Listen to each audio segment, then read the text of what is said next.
नमस्कार, मैं हूं निवेदिता।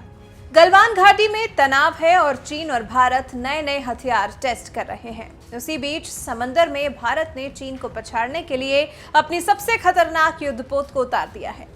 एंटी सबमरीन वॉरफेयर के लिए बना आईएनएस कवरत्ती को नौसेना में कमीशन मिला। Army chief general Manoj Mukund Naravane ने इस स्वदेशी कॉर्वेट को नेवी का हिस्सा बनाया। जहाज ने अपने सभी सिस्टम के साथ ट्रायल पूरे कर लिए हैं और वो एक कॉम्बैट रेडी प्लेटफॉर्म की तरह नेवी में शामिल हुआ है। आईएनएस कवरत्ती को डायरेक्टोरेट ऑफ नेवल डिजाइन ने डिजाइन किया है। आईएनएस कवरत्ती नाम का ये दूसरा जहाज है जो नौसेना में शामिल हुआ है। पुराना आईएनएस कवरत्ती 1971 में पूर्वी पाकिस्तान में सक्रिय था। जो आज हम बताने वाले हैं कि आईएनएस कवरत्ती दुश्मन पर कैसे भारी पड़ेगा। आईएनएस कवरत्ती प्रोजेक्ट 28 के तहत बनाया गया है। 2003 में अप्रूव हुए इस प्रोजेक्ट का ये आखिरी युद्धपोत है। इससे पहले आईएनएस कमोर्ता 2014 में, आईएनएस कदमत 2016 में और आईएनएस किल्टान 2017 में नेवी का हिस्सा बन चुके हैं। आईएनएस कवरत्ती का 90% हिस्सा पूरी तरह स्वदेशी है।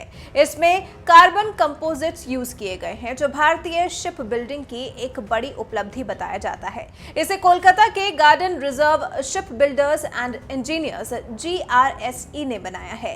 कुछ फैक्ट शेयर करते चलें कि 2015 में आईएनएस कवरत्ती को लॉन्च किया गया था। 109 मीटर लंबे और 12.8 मीटर चौड़े इस जहाज को समुद्र में किसी तलवार की तरह चलाया जा सकता है। 25 नॉट्स की अधिकतम रफ्तार से चलने वाले आईएनएस कवरत्ती में 4 डीजल इंजन लगे हैं जो 3000 किलोवाट की टार पैदा करते हैं। इसके अलावा प्रोपेलिंग के लिए इसमें 3888 किलोवाट के 4 डीजल इंजन भी लगे हैं जो 1050 आरपीएम पर ऑपरेट करते हैं। आईएनएस कवरत्ती में अपनी तरह के खास हथियार और सेंसर स्विच लगाए गए हैं। ये पनडुब्बियों को डिटेक्ट करने से लेकर उनका पीछा करने में माहिर हैं।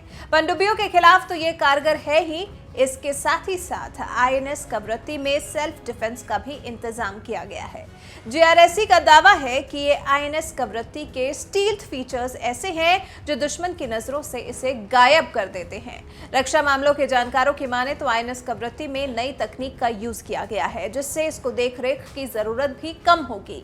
ये कॉर्वेट परमाणु, केमिकल और बायोलॉजिकल युद्ध की स्थिति में भी काम करेगा। तो आप समझ सकते हैं कि कितना शक्तिशाली है आईएनएस कवरत्ती। विदेशी मामलों के जानकार और रक्षा मामलों के जानकार ये कह रहे हैं कि चीन से अब भारत की फाइट समंदर में ज्यादा होगी क्योंकि चीन का सारा फोकस साउथ चाइना सी पर है और चीन चाहता है कि वो साउथ चाइना सी पर कब्जा कर बादशाह बन जाए और दक्षिण एशिया में और किसी देश के पास उतनी कुव्वत नहीं है जो चाइना को रोक सके।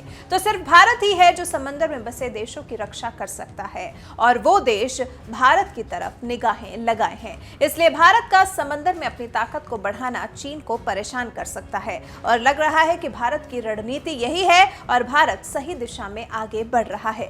ऐसे में समंदर की लड़ाई में भारत चीन को करारा जवाब दे रहा है और उसी का उत्तर है आईएनएस कवरत्ती।